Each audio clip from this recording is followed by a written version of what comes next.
করিয়ে দিই, এখন 108-9 মধ্যে এক ব্যারেল তেল ওঠানামা করছে। গত ফেব্রুয়ারি মাস যুদ্ধের শুরু আগে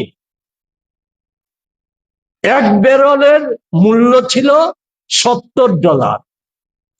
আপনারা কেউ মনে করতে 12 বছরের অনেক ঘটনা মনে থাকার কথা নয়। তো ফেব্রুয়ারি মাসে আমাদের দেশে 1 পয়সা তেল পেট্রোলের দাম কমেছে, তাহলে কেন এখন একটা বাড়ানো হচ্ছে? 2008 সালে সরকারকে, এখানে তো আছে দিল্লির সরকারের প্রতিনিধিরা তো এখানে রাজ্য সরকার চালাচ্ছে, অনেক তথ্যের কচকচানি করে, অনেক বিজ্ঞাপনী প্রচার করে। একটা প্রশ্নের শুধু উত্তর দিন, 2008 সালে আন্তর্জাতিক বাজারে পেট্রোপণ্যের এক ব্যারেলের দাম ছিল $147। আগরতলায় সরকার একেবারে বলা যায় অপদার্থ, এবং সমস্ত দিক থেকে এই সরকারটা যোগ্যতাহীন। আর দুর্নীতির কথা তো বলে লাভই নেই, এটা সকল মানুষেরই অভিজ্ঞতা। সেই সরকারের হয়তো জানা থাকতে না পারে, আর জানা থাকলেও তারা ভুলে যাওয়ার ভান করে। পেট্রোল তেল কোম্পানিগুলো, এখানে যারা তেল সরবরাহ করে, তাদের থেকে একটু খবর সংগ্রহ করুন। 2008 সালে আগরতলায় পেট্রোলের দাম লিটার প্রতি ছিল 50 টাকা, ডিজেল ছিল 30 টাকা। যদি আমার তথ্য ভুল বা অতথ্য হয়ে থাকে, দ্বিতীয় দিন আর কোনো বার আপনাদের সামনে আমি মুখ খুলব না। এটা কি করে সম্ভব হয়েছে? আজকের দিনের হিসাব, এই 5 টাকা বৃদ্ধির আগে মোদী সরকার প্রতিদিন পেট্রোল পণ্য থেকে 1000 কোটি টাকা কর আদায় করে,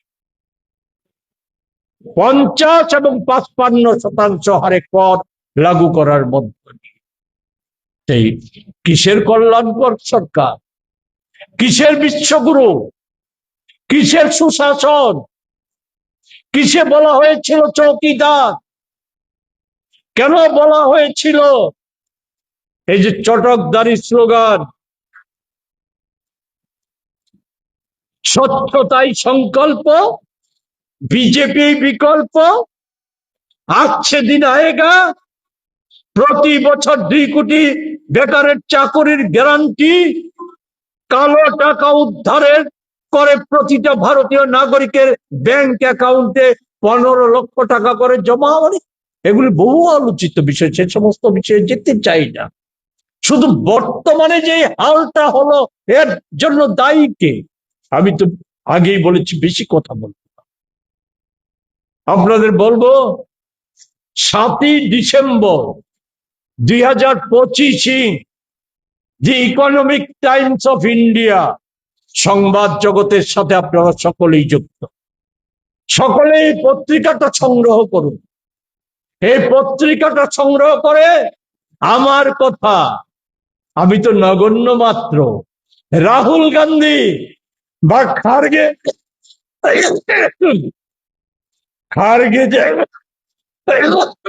খারগেজি নয়, বা পবন খেরাও নয়, স্বয়ং প্রধানমন্ত্রীর অর্থনৈতিক উপদেষ্টা অনন্ত নাগেশ্বরম যে একটা আর্টিকেল লিখেছিল, আজকের যে হাল, এই হালের কথায় সেই আর্টিকেলে উনি বলেছিলেন যে দেশে যদি এখনো ব্যবস্থা গ্রহণ না করা হয়, তাহলে আমাদের দেশটা অর্থনৈতিকভাবে ভয়ঙ্কর ক্ষতিগ্রস্ত হয়ে যাবে।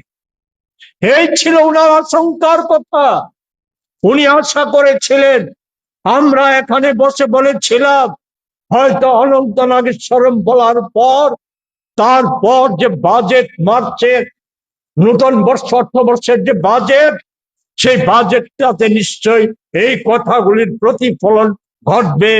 বাজেটে নিশ্চয়ই দেশের মানুষের রক্ষা করার স্বার্থে চটকদারি বা চমকপ্রদ বা কর্পোরেট ঘেঁচা ভাষণ হবে, বাজেট হবে না, বা ভাষণবাজির বাজেট হবে না। বাজেটটা হবে মানুষকে রক্ষা করা, দেশকে রক্ষা করার বাজেট। আরেকটা তথ্য আপনাদের দিতে চাই, 25 সালের ডিসেম্বর মাসে আমাদের দেশের রিজার্ভ ব্যাংক অফ ইন্ডিয়ার গভর্নর, আজকে মোদি গত 8 তারিখ 8ই মে মনে হয়েছে, কি খরচ সাশ্রয় করতে হবে। কি করতে হবে? বিদেশি মুদ্রা খরচ কমাতে হবে। কেননা আমাদের দেশের বিদেশি মুদ্রায় টান পড়েছে। আমি সেই বিষয়গুলি নিয়ে বলেছি। শুধু স্মরণ করিয়ে দেই, স্বর্ণ না কেনার কথা বলেছে। এতে কি আঘাত হবে? সবচাইতে বড় আঘাত হবে 3 কোটি মানুষ এই স্বর্ণ শিল্পের সাথে জড়িত। এদের কি হবে? আর বাদ দিলাম আমাদের ধর্মীয় অনুষ্ঠানের সাথে, আমাদের দেশের মেয়েদের মঙ্গল অমঙ্গলের সাথে এই স্বর্ণের যোগাযোগের বিষয়গুলি বাদই দিলাম, আজকে আর আনছি না। কিন্তু এই প্রশ্নটার উত্তর তো দিতে হবে। 3 কোটি স্বর্ণ শিল্পী, আদৌ কি জানেন এর পেছনে আছে মোদির সব ক্ষেত্রে যেমন লুকায়িত থাকে একটা কথা, সেটা হচ্ছে কি করে কর্পোরেটদের স্বার্থ রক্ষা করা যায়। এ হচ্ছে ক্ষুদ্র ক্ষুদ্র স্বর্ণ শিল্পী, স্বর্ণ ব্যবসায়ী, তারা যাতে কলাপস হয়ে যায়, স্বর্ণ ব্যবসাটা একচেটিয়া জনা 5 মোদি বান্ধবের হাতে যাতে কুক্ষিগত করে নিতে পারে, এ হচ্ছে প্রধান লক্ষ্য। এই লক্ষ্যে এটা করা হয়েছে। পেট্রো পণ্যের ক্ষেত্রেও একই বিষয়, অন্য সব বিষয়ের ক্ষেত্রে একই বিষয়। নতুবা কেন ডিসেম্বরে আমাদের দেশের বিদেশি মুদ্রার একটা তথ্য শুধু আপনাদের দিচ্ছি, এটা প্রেস নোটে উল্লেখ করা নেই, আপনারা একটু উল্লেখ করে নেবেন। রিজার্ভ ব্যাংকের আর গভর্নর জানিয়েছিল 25 সালে যে তার আগের বছর আমাদের দেশে যে পরিমাণ বিদেশি মানে মুদ্রা ভান্ডার মজুদ ছিল, তার থেকে 5,690 বিলিয়ন ডলার বিদেশি মুদ্রা তুলে নিয়ে গেছে, খরচ হয়ে গেছে।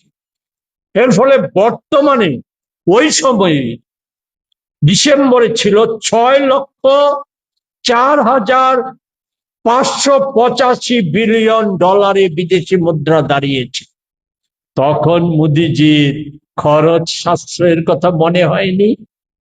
তো গত 7 মাসে এই রিজার্ভ ব্যাংককে দিয়ে কেন 880 টন স্বর্ণ কেন কি নিয়েছেন? দ্বিচারিতা নয়? কি শাক দিয়ে মাছ ঢাকার চেষ্টা?